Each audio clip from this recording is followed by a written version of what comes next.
Hello friends. आज मैं आई हूँ अपने पुराने वाले जिम में, क्योंकि सोसाइटी का जिम हमारा अभी बंद है ड्यू टू सम रीजन। तो मैं आई हूँ पुराने वाले जिम में। It's good to be back. Hello guys, welcome back to my channel. I hope you all are well. आज मैं आपको बताने वाली हूँ एक बुक के बारे में जो मैंने थोड़े टाइम पहले पढ़ी थी, जिसका नाम है इकिगाई। तो ये बुक इतनी अमेजिंग है, इसमें सीक्रेट है जापानीज लोगों की लाइफ का कि how they live a healthy and long life, और वो भी खुशी से। मतलब लॉन्ग लाइफ का मतलब ये नहीं है कि यार आप लंबा जीवन जी रहे हो और पूरा जीवन सैडनेस में बिता रहे हो और बीमार हो। नहीं, happy, healthy and long life. तो इसके सीक्रेट्स मैं आपको बताऊंगी, और उसके लिए आपको मेरा ये पूरा व्लॉग देखना होगा। तो चलिए, ये बुक है वैसे तो मतलब ऑलमोस्ट 200 पेजेस की। तो मैं आपको 200 पेजेस पढ़ के तो नहीं बता सकती हूँ। ऑब्वियसली कई लोग ऐसे हैं जो ये बुक नहीं पढ़ पाएंगे, जिन्होंने नहीं पढ़ी है अभी तक और पढ़ना चाहते हैं, नहीं भी पढ़ सकते। तो मैं आप लोगों को शॉर्ट में बता दूंगी इस बुक के बारे में, और जो मेन पॉइंट्स है मैं उसको कवर करूंगी अपने इस व्लॉग में, जो आपको आपकी लाइफ को चेंज कर देंगे।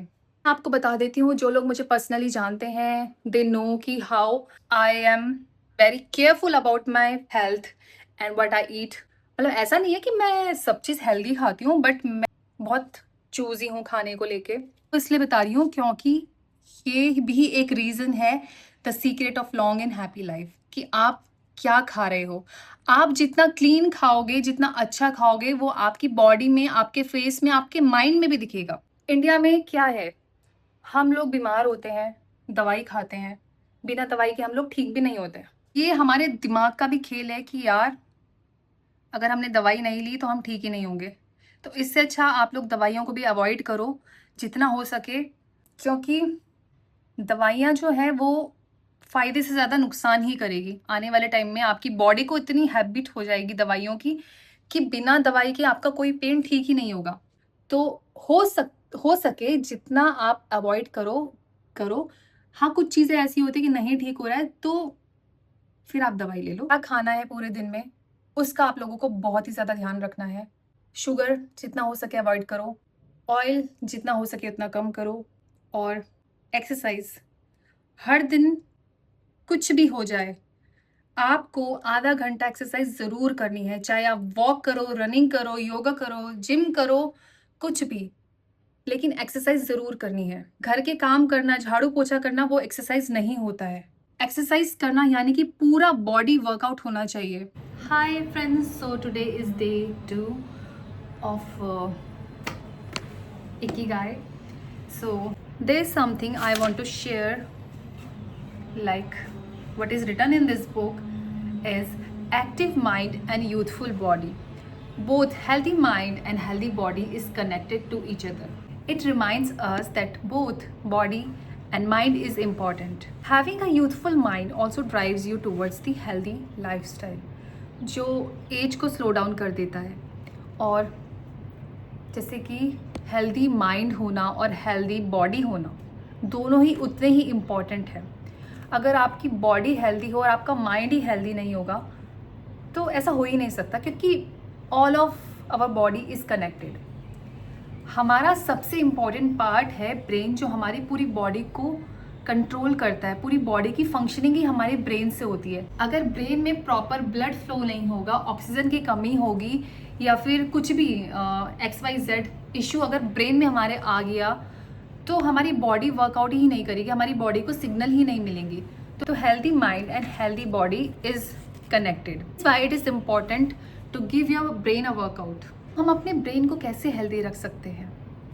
जब भी हम स्ट्रेस लेते हैं तो हमारे ब्रेन की फंक्शनिंग पे इफ़ेक्ट करता है, और एक स्ट्रेस और लैक ऑफ स्लीप, ये दोनों भी बहुत इंपॉर्टेंट एस्पेक्ट्स हैं ब्रेन हेल्थ के लिए। इसीलिए कहते हैं कि अगर आपको अपने ब्रेन को हेल्दी करना है तो आपको प्रॉपर स्लीप लेनी होती है, 8 to 9 आवर्स, जो कि एक मिनिमम क्राइटेरिया है। बाकी हर किसी का अलग अलग होता है। किसी की नींद जो है वो 6 घंटे में पूरी हो जाती है, किसी की 8 घंटे में पूरी हो जाती है, किसी की 9 घंटे में भी पूरी नहीं होती है। बट साइंटिफिकली हमें 8 to 9 आवर्स की स्लीप लेना ज़रूरी है ऑन डेली बेसिस। सेकंड, आप अपनी ब्रेन हेल्थ को एक्टिव करने के लिए कोई भी एक्टिविटीज़ कर सकते हो, और मेडिटेशन कर सकते हो, योगा कर सकते हो, मतलब कुछ भी ऐसी चीज़ करो जो आपको हैप्पी फील कराए, क्योंकि जब हमारे हैप्पी हार्मोन्स रिलीज होंगे तो ऑब्वियसली वो हमारी ब्रेन हेल्थ पे भी अफेक्ट करेंगे पॉजिटिवली। और जितना कम हम स्ट्रेस ले सकते हैं वो हमारी ब्रेन हेल्थ के लिए और हमारी ओवरऑल हेल्थ के लिए बहुत ही ज़्यादा इंपॉर्टेंट है। थर्ड थिंग है अपने माइंड को एक्टिव रखना। आप कोई भी एक्टिविटीज़ कर सकते हो जो कि मेमोरी से रिलेटेड हो, और रीडिंग भी एक बहुत अच्छी एक्सरसाइज है फॉर मेमोरी और ब्रेन हेल्थ के लिए।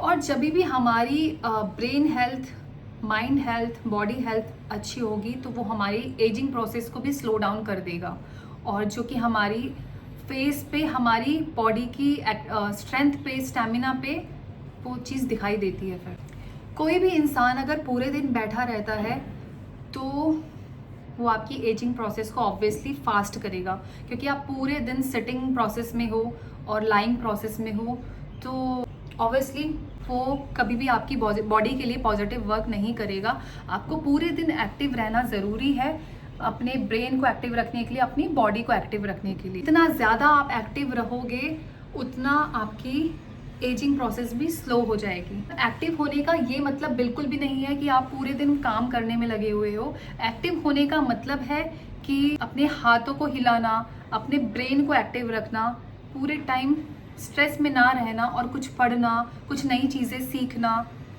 वो सब आपके ब्रेन को बहुत ही ज़्यादा हेल्प करने वाला है। तो गाइस ऐसी बहुत सारी एक्टिविटीज़ हैं, तो आप अपनी डे टू डे एक्टिविटीज़ में उसको अपना सकते हो।